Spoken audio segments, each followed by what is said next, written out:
Коя е процедурата или лечението, заради което пациенти буквално преплитат хиляди километри, за да стигнат до Авиценна? И какво мислите, че правите различно от останалите? Повечето пациенти идват от естетична гледна точка, тъй като имаме много висок рейтинг в Google, в Trustpilot и други платформи.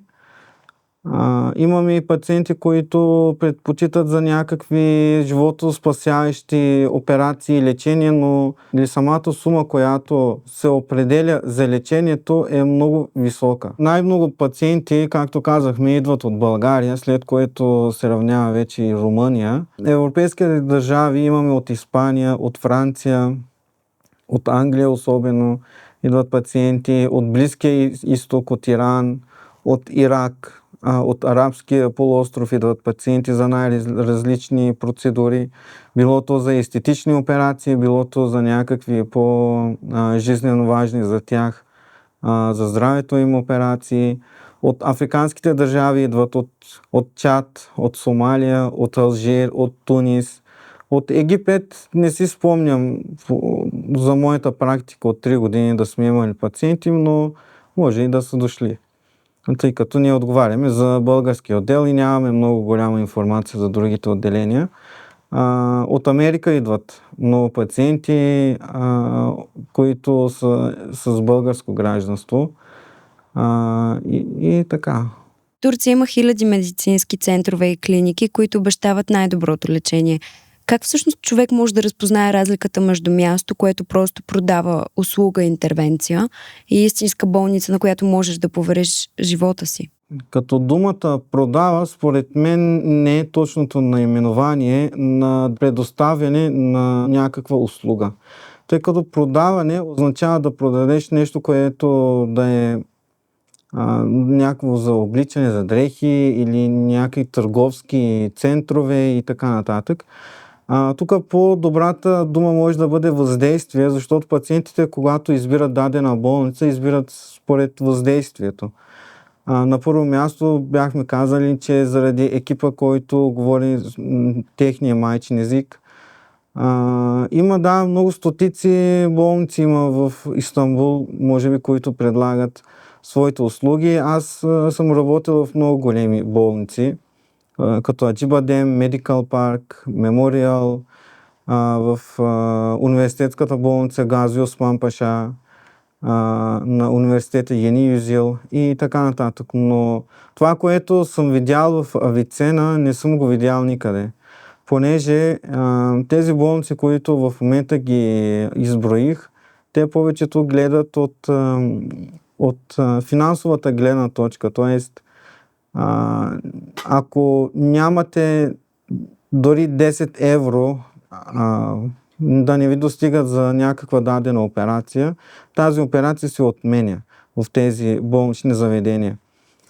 При нас до сега не сме имали такива случаи, каквото е нужно на пациентите сме го направили, не само от физическа гледна точка, не само от гледна точка на здравето и от финансова гледна точка, тъй като собственикът на болницата е от България. Той е от град Петрич. Преди много време се е преселил в Турция, завършва медицина, откриват вече първа, втора, трета, четвърта, пета болница.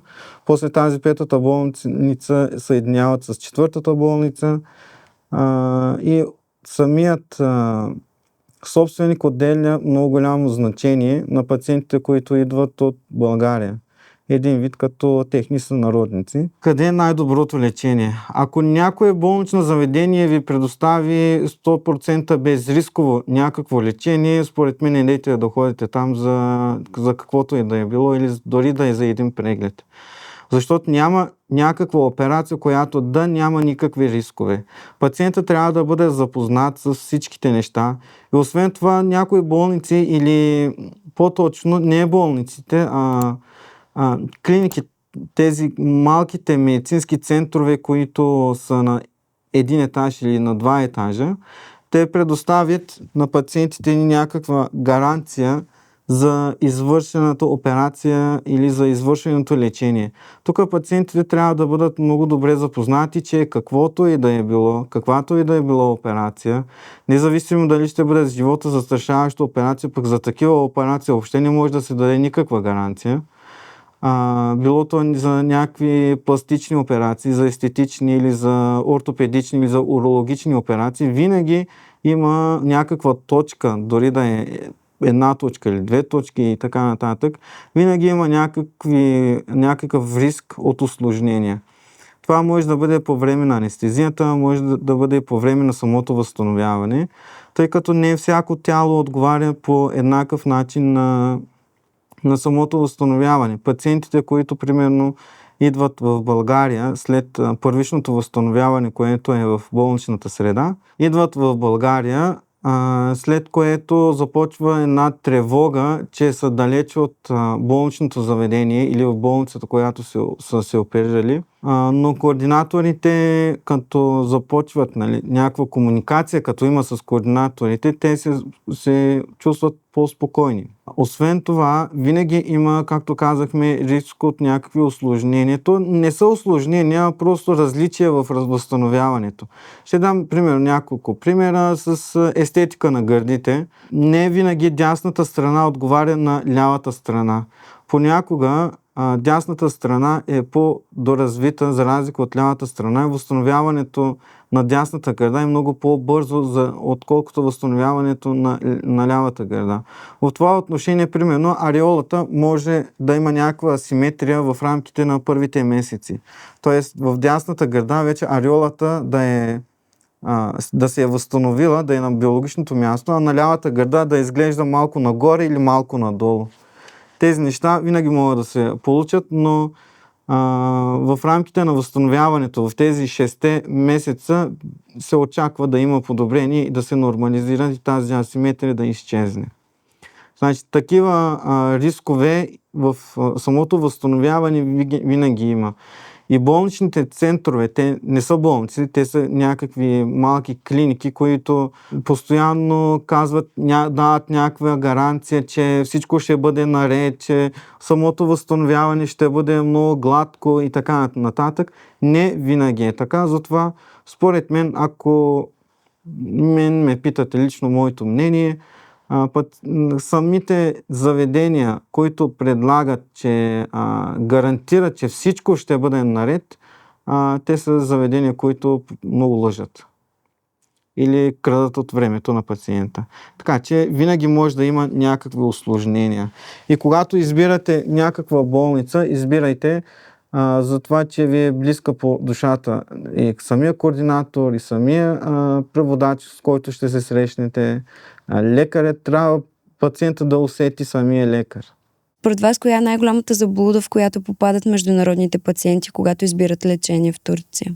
Най-голямата заблуда според мен е финансовата част. Пациентите, които избират най-евтиното лечение за тях, най-често се свързват с лекари, които работят на частно. Тоест, ще дам няколко примера. Не може една такава операция за сваляне на килограми да бъде на 1500 евро или на 1600 евро или на 1650 или 1700 евро.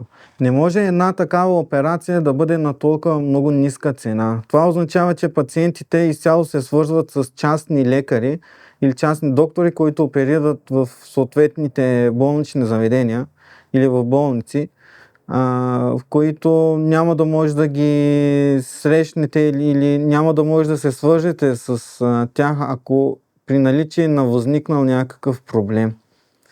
Тоест, пак при една такава операция не се очаква да има някакви рискове, защото е една от най-безрискованите операции за сваляне на килограми.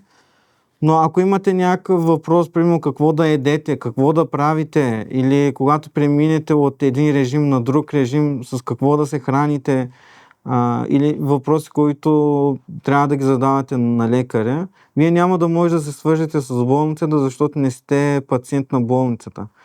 В едно такова отношение по-добрият вариант ще бъде да се дадат малко повече пари, отколкото да сте в едно невидение какво да правите или какво не. Защото за свалянето на килограми, както е важно и самата интервенция, е важно и с какво се храни пациента от един режим към друг режим, как преминаваме, защо преминаваме, какви са особеностите на другия режим и така нататък. С тези неща трябва да бъде запознат пациента преди да премине към хранителната програма. Срещали сме и много пациенти, които са се свързвали с нас след известно време, примерно са оперирани в различни клиники, в различни болници и нас ни питат какво могат да ядат след една такава ръкавна гастректомия или след присаждане на коса един вид, какво могат да направят, какво не може да направят, защото не могат да се свържат с лекаря или с преводача. Тъй като преводачите, те са пак частни лица, които лекарят ги е наел на работа, за да може да съдействат за самия процес, но проследителната част при тях много куца, понеже не могат постоянно да се свържат с пациента, те си имат различни работи, които трябва да вършат. В една клиника, малка клиника, преводачът върши всякаква работа. С координаторска работа се занимава, с преводаческа работа се занимава. А в болници това всичко е отделно, т.е. има отделни координатори, има отделни директори, има отделни преводачи, които помагат и са мост между пациент и лекар и така нататък. Затова най-добрият вариант е да се избере болница, независимо какво ще бъде като финансова част. Затова избирайте лекар, който е близък до душата ви. Здравето е на първо място. Изследването, които ще си направите на време, могат да спасят вашия живот. Ние в Авицена ще ви помогнем при откриването на всякакви видове заболявания и техните решения.